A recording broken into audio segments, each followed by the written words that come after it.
सभी को ओम नमो नारायण, सत साहिब, जय भीम, नमो बुद्धाय। कुछ बातों पर चर्चा करेंगे आज हम। काफी दिनों से मन में था कि YouTube पे आऊं और एक वीडियो बनाऊं, उसको YouTube पे डालूं। आज मन किया कि कुछ चर्चा की जाए। कोरोना काल में महाबीमारी पूरे भारत में फैली हुई है। इन महाबीमारियों का पीछे का विज्ञान क्या कहता है, इसके ऊपर हम चर्चा करते हैं। 70 के दशक में हैजा की एक बीमारी आई थी, महाबीमारी, 70 के दशक में, जो पूरे विश्व में फैला था। तब हमारे भारत के एक ऋषि रजनीश ओशो जी अमेरिका गए हुए थे। अमेरिका में सत्संग हो रहा था। उस सत्संग चर्चा में रजनीश ओशो जी से किसी ने पूछा कि ये जो महाबीमारी है, इससे कैसे बचा जाए। ओशो ने जो विस्तार से उनको समझाया, वो बातें आज कोरोना पे बिल्कुल स्टिक बैठती हैं। ओशो ने कहा कि आपका ये पर्सन ही गलत है कि महाबीमारी से कैसे बचें। इसका मतलब आपको डर है, एक खौफ है आपको, जो आपके अंदर गहराई से बैठ गया है। उन्होंने कहा पर्सन ऐसा होना चाहिए कि महामारी के कारण जो मेरे दिमाग में एक खौफ बैठ गया है, उस खौफ से मैं कैसे बाहर निकलूं, उस डर से मैं कैसे बचूं, जो इस कोरोना काल में अब फिलहाल चल रहा है। इतना खौफ डाल दिया गया है प्रत्येक इंसान के अंदर जिसका कोई हिसाब नहीं। बच्चा बाहर जाओ, फोन के अंदर, ट्यून के अंदर, टीवी के अंदर, जहां देखो हर वक्त कोई चर्चा नहीं, सिर्फ कोरोना कोरोना कोरोना कोरोना। करत अभ्यास के श्लोक आता है अपना। रस्सी जब पानी भरते हैं, राजस्थान में पाट लगा हुआ होता है पत्थर का, उसके ऊपर छेद पड़ जाता है। रस्सी जब खींचते हैं, पत्थर के ऊपर मुलायम रस्सी होती है धागे की, लेकिन उसके ऊपर निशान डाल देती है, बहुत गहरा निशान डाल देती है। इसी हिसाब से ये जो बार बार अभ्यास वाला, कथाओं में भृंगी कीड़े का एक प्रकरण महाराज श्री बोलते हैं हर वक्त। भृंगी कीड़े की जो जैसी दशा है ना, वैसी दशा अब फिलहाल पूरे समाज के अंदर, पूरे भारत के अंदर बना दी। एक दिमाग के अंदर ऐसी गहराई से बैठा दी कि कोरोना आएगा, पक्का आएगा और बचेंगे नहीं।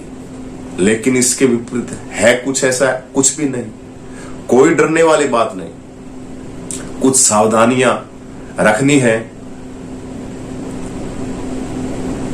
और रखनी भी चाहिए।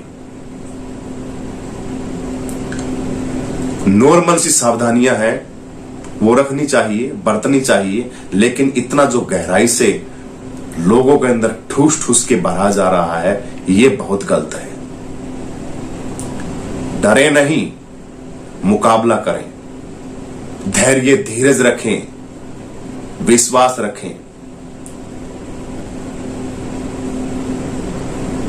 कॉन्फिडेंस जो अंदर है उसको खोए नहीं, उसको मजबूत बनाए रखें। कुछ नहीं होगा इससे। ओशो ने कहा वायरस से बचना तो आसान है, लेकिन जो डर आपके दिमाग में बैठ गया है ना, इससे बचना नामुमकिन है। ये जो डर बीमारी का आपके दिमाग में बैठ गया है, इससे आप नहीं बच सकते, क्योंकि आपके दिमाग के अंदर घर कर गई है ये चीज गहराई से। जो डर दुनिया के अधिकतर लोगों ने आपके दिमाग के अंदर गहराई से बिठा दिया है, मीडिया ने, सोशल मीडिया ने, नेताओं ने, चैनलों ने, अखबारों ने, ये जो बार बार दिमाग में गहराई से बिठा दिया है, इसको निकालना बहुत ही खतरनाक है। अब इस महाबीमारी से कम और इसके खौफ से लोग ज्यादा मरेंगे। खौफ बैठा दिया, महाबीमारी कुछ नहीं है, लेकिन इसका खौफ इतना भयंकर बैठ गया कि इसके डर से इंसान इतना डर गया, इतना कमजोर हो गया अंदर से, इसके खौफ से मर रहा है। देख रहे हैं इसका असर। वही सांप वाली बात है, जहरीला ना होते हुए भी अगर सांप को वैसे खेत में अगर किसान काम कर रहा है, अगर उसको डस ले तो कुछ नहीं होगा उसके, लेकिन अगर डसते हुए वो देख ले ना उस चीज को और उसके मन में ये सोच ले वो सांप है, सांप ने तेरे डंक मारा है और तू तो जहर तेरे अंदर फैलेगा और तू तो मरेगा, वो पक्का उस सदमे से हार्ट अटैक हो जाता है और वो मर जाता है। वरना पता नहीं, जंगलों के अंदर जाते हैं हमारे किसान भाई, हम खेती करते हैं, खेती का काम भी करते हैं, खेती काम के करते क्या क्या सांप जेवरे वगैरह वगैरह जो जहरीले जीव हैं वो क्या डसते नहीं, लेकिन वहां दिमाग नहीं रहता, सोचते नहीं, वैसे ही सोचते हैं कोई झाड़ फूस या कोई लकड़ी कांडा लग गया है, दिमाग में नहीं लेते उस बात को। अब इस महाबीमारी से कम और इसके खौफ से लोग ज्यादा मरेंगे। डर से ज्यादा इस दुनिया में कोई वायरस नहीं। अब आप इस डर को समझिए। ये जो भयानक माहौल आप देख रहे हैं, इसका वायरस से कोई लेना देना नहीं है। यह एक सामूहिक पागलपन है जो यह एक अंतराल के बाद निरंतर घटता रहता है, परंतु इसके जो कारण हैं वो बदलते रहते हैं।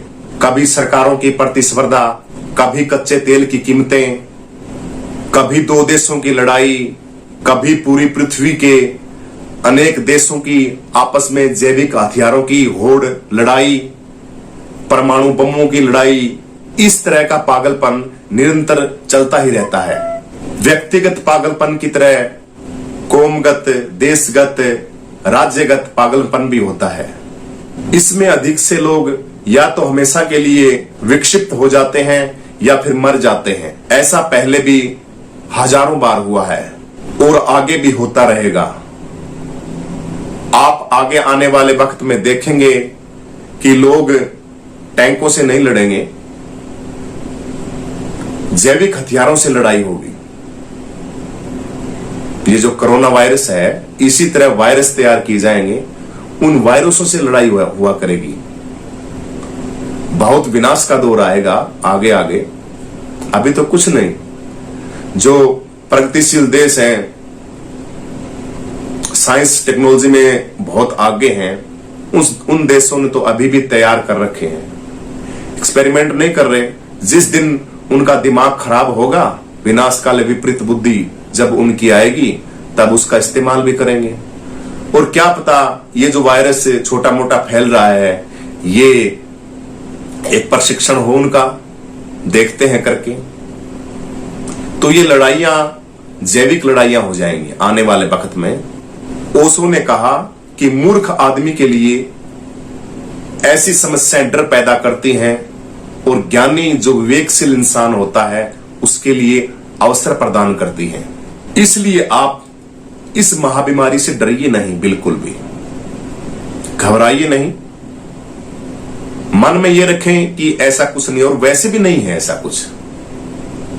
अच्छा खान पान है, स्वास्थ्य आपका बिल्कुल चकाचक है, कोई डरने की कोई बात नहीं है, कोई बात नहीं है। सात्विक भोजन कीजिए हमेशा, शुद्ध जल पीजिए, घर में खाना है वो शुद्ध बनाइए। वैसे तो शुद्ध हम लोगों ने छोड़ा ही नहीं। चर्चा तो बहुत कर सकते हैं इसके ऊपर, लेकिन सोच रहा था थोड़ा सा बनाना है, शॉर्ट बनानी है 5-4 मिनट की, उसी पे चर्चा करेंगे। इसलिए इस वायरस से घबराए नहीं, शांति से बैठे। क्या काम करें? खाली बैठे हैं, दिमाग में कुछ चल नहीं रहा। सबसे बढ़िया इस वक्त आपको टाइम मिला है कुछ करने का। इस वक्त क्या करें? अधिक से अधिक समय एकांत में भजन साधना में लगाएं। अच्छी अच्छी किताबें पढ़ें, बुक पढ़ें। किसी एक बुक के पीछे ना दौड़ें। मेरे पास अगर मैं किताबें आप लोगों को दिखाने लग जाऊं तो आप हैरान हो जाएंगे।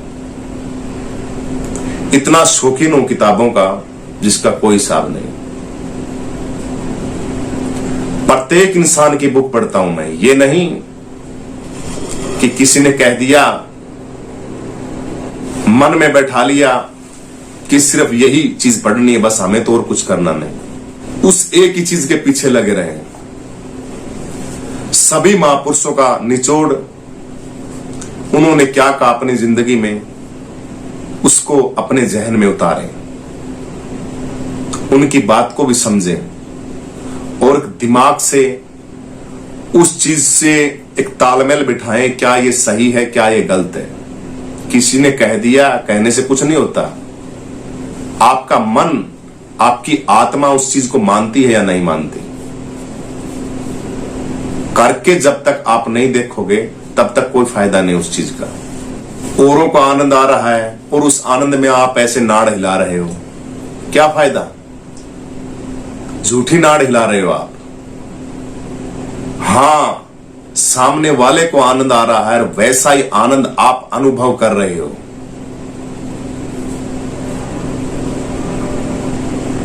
जिस आनंद में वो डूबा है, जिसको हम देखते हैं, मीरा, कमाली, सबरी,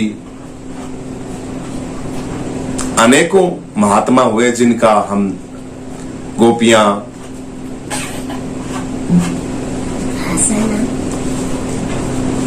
बहुत महापुरुषों को हम सुनते हैं, लेकिन खाली सुनते सुनते हैं, अपने जीवन में नहीं उतारते उन बातों को। अब वक्त है उन बातों को अपने जीवन में उतारने का।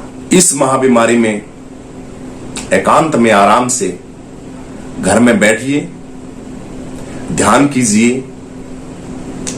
पुस्तकें पढ़िए, शरीर को कष्ट दीजिए, व्यायाम कीजिए, अच्छी फिल्में हैं जो आपको अच्छी लगती हैं वो देखिए, बच्चों के साथ रहें, बच्चों में बच्चा बन के रहिए। ये जो अहंकार है, बड़ेपन का, इसको बिल्कुल त्याग दीजिए। निर्मल कोमल, बिल्कुल आराम से मस्ती से रहिए। जो आप कभी 10 या 12 साल के थे वो बन जाइए।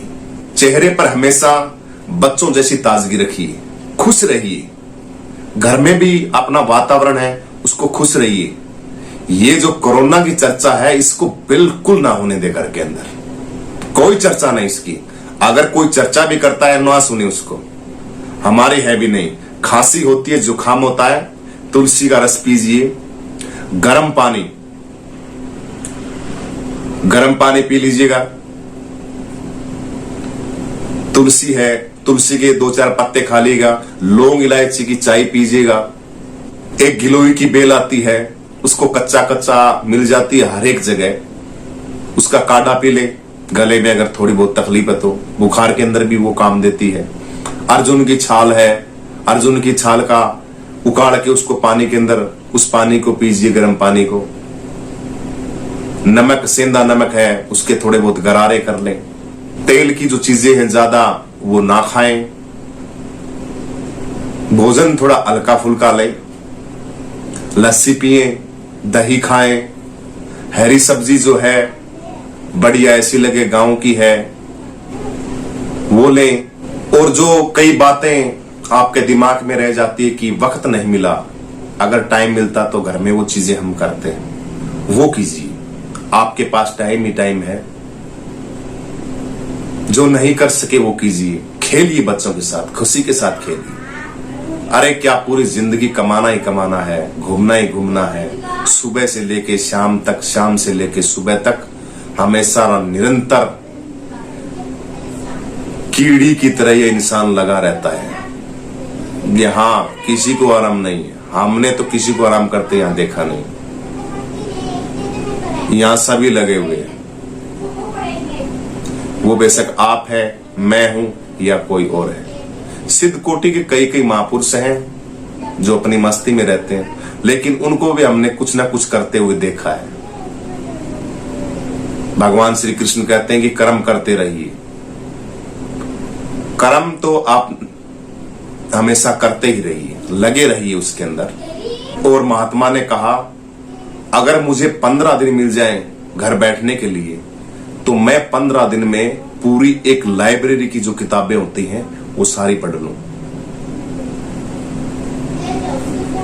उन किताबों के अंदर जितना ज्ञान भरा पड़ा है, ज्ञान अज्ञान जो भी कुछ है, महापुरुषों का जो वक्तव्य है, जो उन्होंने अपनी जिंदगी का अध्ययन उन किताबों के अंदर उतारा, उस सारे का सारा अध्ययन 15 दिन के अंदर पूरी लाइब्रेरी का मैं पढ़ लूं। लेकिन तुम्हारे तो उल्टा है, स्वप्ने में भी कोरोना, उठते तो वही पागलपन, फोन में भी वही पागलपन। फोन में तो पागलपन डालेंगे, डर बैठाना है। डर नहीं होगा तो डॉक्टरों की दुकान कैसे चलेगी? बड़ी बड़ी कंपनियों की वैक्सीन है वो कैसे बिकेंगी? हॉस्पिटल के अंदर जो बेड पड़े हैं उन पे मरीजों की कतारें कैसे लगेंगी? डर बैठेगा तभी तो मरीज पैदा होंगे। ऐसा अवसर 20-30 साल में एक बार आता है, इससे डरे नहीं। इस अवसर में हमेशा मुकाबला करें परिस्थिति का। बीमारी का चिंतवन बैठाकर समय को बर्बाद मत कीजिए। ये जो भय और भीड़ का मनोविज्ञान हर किसी के समझ में नहीं आता। डर में रस लेना बंद कीजिए। यह एक सामूहिक पागलपन है जो अखबार और मीडिया के भरोसे लोगों को परोसा जा रहा है और लोगों के दिमाग में इसको बैठाया जा रहा है। इससे डरे नहीं, लेकिन सामूहिक पागलपन के क्षण में आपकी मालकिनियत छिन सकती है। आप इस महाबीमारी से डरते हैं तो आप भी एक इस महाभीड़ का हिस्सा हैं। इससे डरिए नहीं, मुकाबला कीजिए। टीवी छोड़िए, सोशल मीडिया छोड़िए, अखबार पढ़ना बंद कीजिए। फालतू की जितनी भी चीजें हैं उसको अपने दिमाग में मत बैठाइए। ऐसा कोई भी वीडियो, कोई भी न्यूज मत पढ़िए जो आपके दिमाग में ठेस पहुंचाती है या घर करती है। गलत लगता है आपको, ऐसी वीडियो मत देखिए, मत सुनिए ऐसी चर्चा। ये जो महाबीमारी है इसके बारे में चर्चा करना भी बंद कीजिए, स्वयं भी चर्चा ना करें। एक ही तरह की बात बार बार रिपीट करने से शरीर के अंदर रासायनिक क्रिया शुरू हो जाती है उस बात के प्रति, और ये रासायनिक क्रिया इतनी गहरी हो जाती है कि वो बात जहर का रूप धारण कर लेती है। शरीर के अंदर विष बन जाता है उस चीज का और इंसान मर जाता है। इस पे मेरे एक बात याद आ गई। एक छोटी सी कहानी है। कोई वैज्ञानिकों की टोली राजा के पास गई। राजा से पूछा, राजा साहब आपकी जो कैद खाना है उससे हमें एक कोई ऐसा इंसान चाहिए जिसको आप 1 या 2 दिन में आगे की डेट में फांसी तोड़ने वाले हो। हमें कोई एक्सपेरिमेंट करना है। आपके राज दरबार के हम स्वास्थ्य मंत्री हैं। राजा ने कहा क्यों नहीं, करो एक्सपेरिमेंट। मंत्री को आदेश दिया, एक इंसान को ले आए जिसको फांसी तोड़ना था और जो एक्सपेरिमेंट करने वाले थे उनको सौंप दिया। अब वो उस बंदे को लेके जेल खाने में गए तो अब मौत जब करीब आती है तब इंसान थोड़ा हताश तो होता ही है। डर था उस कैदी के दिमाग में, भाई फांसी तोड़ेंगे, मारेंगे मेरे को। तो उसने वैसे ही स्वाभाविक पूछ लिया कि आप मुझे लेके जा रहे हो। अलग अलग तरह की फांसी दी जाती थी उस टाइम, राजाओं की प्रचलित था सिस्टम उस टाइम। तो मेरे को कौन सी फांसी दोगे आप? तो जो राजा के सेवक लेके जा रहे थे उन्होंने उससे कहा, आपके ऊपर ये जो वैज्ञानिक हैं आपके ऊपर एक्सपेरिमेंट करेंगे कोई चीज का, उस एक्सपेरिमेंट में ही आपकी मृत्यु होगी। चलो जी ठीक है। ले गए, ऋषि के आगे बैठाया, वैज्ञानिकों के आगे। उन्होंने कहा भाई कुछ इच्छा है आपकी कुछ खाने पीने की? कोई इच्छा नहीं। तो ठीक है, आपको हम हमारे जंगल से किसी ने एक बहुत ही जहरीला सांप पकड़ा है, खतरनाक सांप है ये आपके शरीर में हम इसका डंक मरवाएंगे और ये देखना है कि आप कितने मिनट में मरते हो। बहुत जहरीला सांप है ये, बहुत खतरनाक, सबसे जहरीला विनाशकारी सांप है ये। बहुत दूर से लेके आए हैं। ऐसा जो माहौल कोरोना का बन रहा है, ऐसा माहौल बनाया है। बड़े पकड़ते वक्त एक इंसान मर भी गया था, एक हमारे एक्सपेरिमेंट करने वाले थे वो इसकी फुकार से मर गए थे। ये तो बहुत ही खतरनाक, कोबरे से भी बहुत डेंजर सांप है ये। उसके दिमाग में जो फांसी तोड़ने वाला, टूटने वाला जो था इंसान, उसके दिमाग में इतना गहराई से बांट दिया। भाई सांप जो है ना वो बहुत ही खतरनाक है।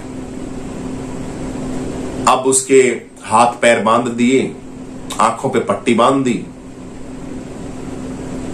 सांप के जो वो दांत होते हैं उसी सांप की दो वो उन्होंने सुई ली और दो सुई लेके उन्होंने उसके डंक मरवाया। जैसे सांप मारता है सेम वैसा डंक मरवाया। ये रियल एक्सपेरिमेंट बात है, ये बनावटी बात नहीं है। उन्होंने वो सुई उस इंसान के चुभोई। चुभोते ही उस इंसान की एकाग्रता इतनी खतरनाक थी कि उसके दिमाग में सिर्फ यही घर कर रहा था कि ये सांप का डंक मरवाएंगे, मरवाते ही तू मरेगा। रियल में जैसे ही उसके डंक मरवाया, डंक मरवाते ही और वो इंसान मर गया थोड़ी देर बाद में।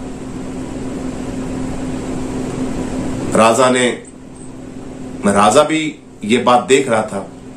राजा ने उन वैज्ञानिकों को बुलाया, भाई एक्सपेरिमेंट कर लिया आप लोगों ने, उस इंसान का क्या एक्सपेरिमेंट किया आप लोगों ने। उन्होंने सारा माजरा बताया राजा को। भी राजा ऐसे ऐसे हमने एक्सपेरिमेंट किया था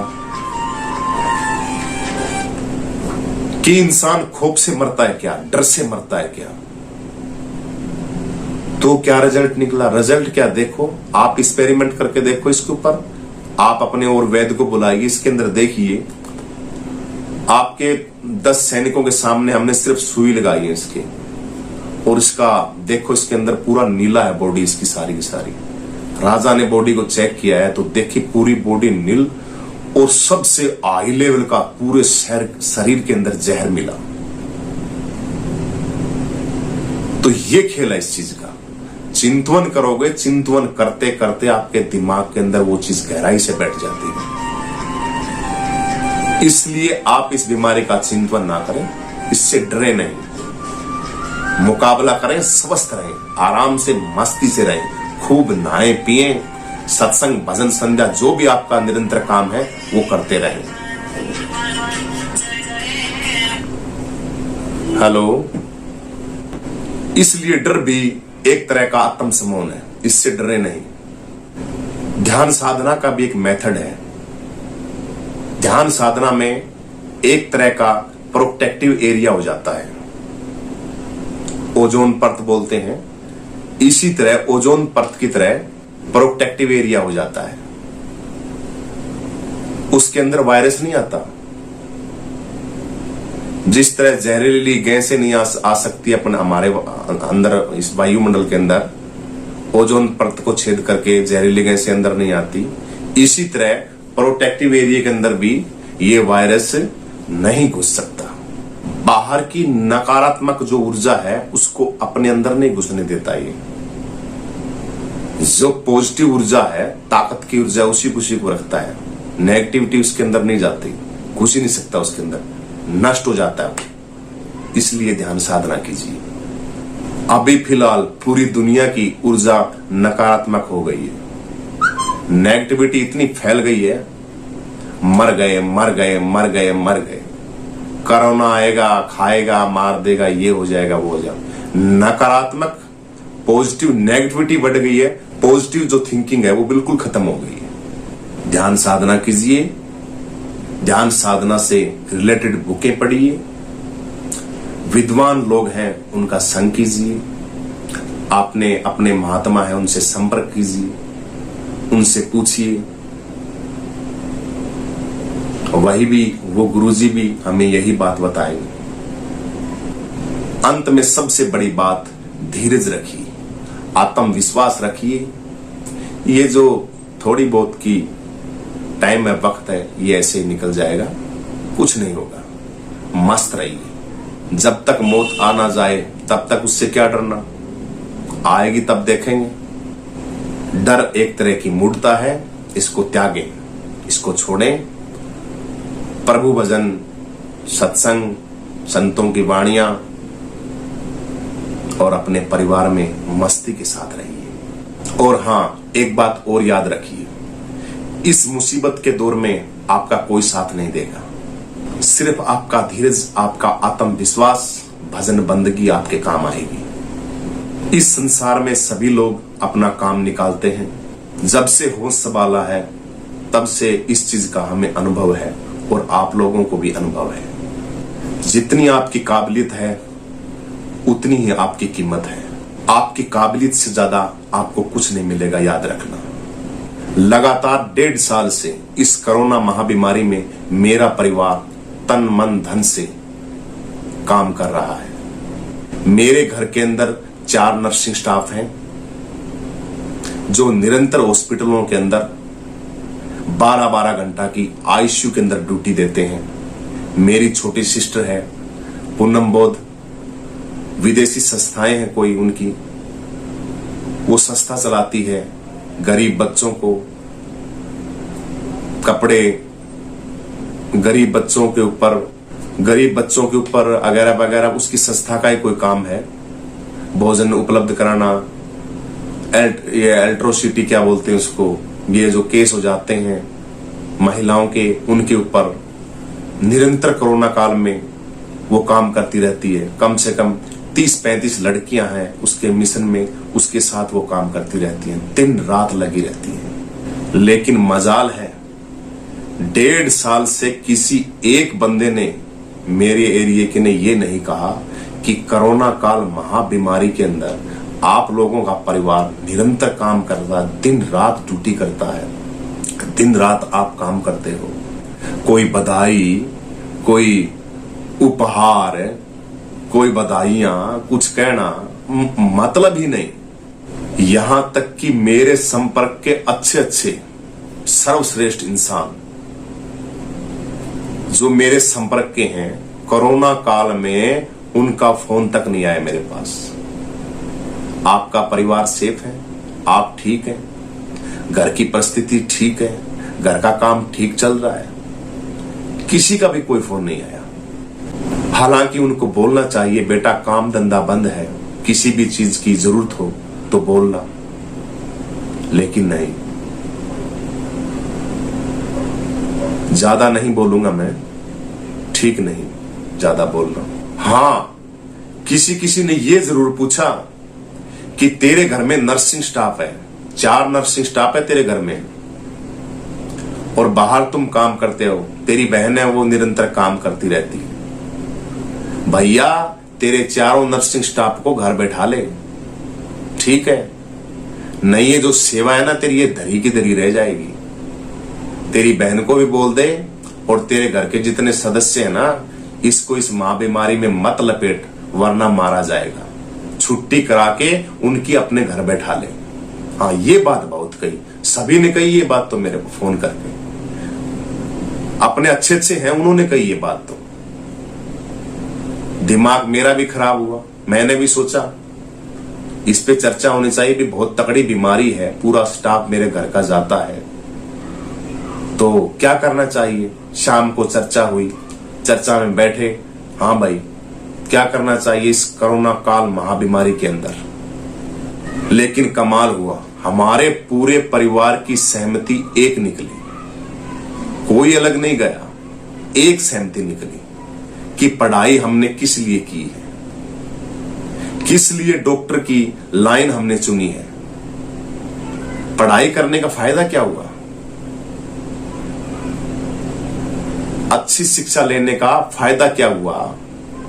जो मुसीबत के समय देश को छोड़ के और पीठ दिखा के अपने घर में बैठे रहे, इस वक्त देश को हमारी जरूरत है। पूरे डॉक्टर नर्स स्टाफ को इस देश को सख्त जरूरत है। इसलिए देश के साथ कंधे से कंधा मिला के हम चलेंगे और हम काम करेंगे। मैंने कहा बहुत बढ़िया, यही होना चाहिए। मुसीबत के समय देश को छोड़ के और घर बैठ जाओ, ऐसे थोड़ी होता है। मजा तभी आता है उस मुसीबत में जब लड़ते हैं, तभी आनंद आता है। पिछले 1.5 साल से और अब मेरा पूरा परिवार इस महाबीमारी में काम कर रहा है। कुछ नहीं हुआ, कोई इन्फेक्टेड हो जाओगे, ये हो जाओगे, कुछ नहीं हुआ। बिल्कुल भजन संध्या करते हैं, मस्त रहते हैं, अच्छा खाते हैं, अच्छा उड़ते हैं। हाँ, नियम रखते हैं, उनको देसी नुस्खे में कराता रहता हूं, इधर उधर से मिलते रहते हैं, वो भी मैं ट्रीटमेंट देता रहता हूं। अच्छी सावधानी बरतता हूं बच्चों के पास। भाई कोरोना है तो बच्चों के भाई कोई ऐसा आ ना जाए, इसलिए थोड़ा सा उनका परहेज रखता हूं। लेकिन स्वस्थ है, आनंद में है, बड़ी मस्ती से। देश की जनता और ये कोरोना फैलाने वाले नेता, इन नेताओं का तो कहना ही क्या, इनकी तो लीला ही निराली है। इन नेताओं ने तो देश का बेड़ा गर्क कर दिया। कमाल है, छोटी सी चीज ऑक्सीजन के सिलेंडर नहीं मिल रहे, हॉस्पिटलों में ऑक्सीजन नहीं है, लोग त्रा त्रा करके मर रहे हैं। जब यहां मीटिंग होती है, शाम को बैठते हैं, हॉस्पिटलों का हाल मैं आपको बताने लग जाऊं तो आप सुन नहीं पाओगे। इतना गंदा नाच नच रहा है,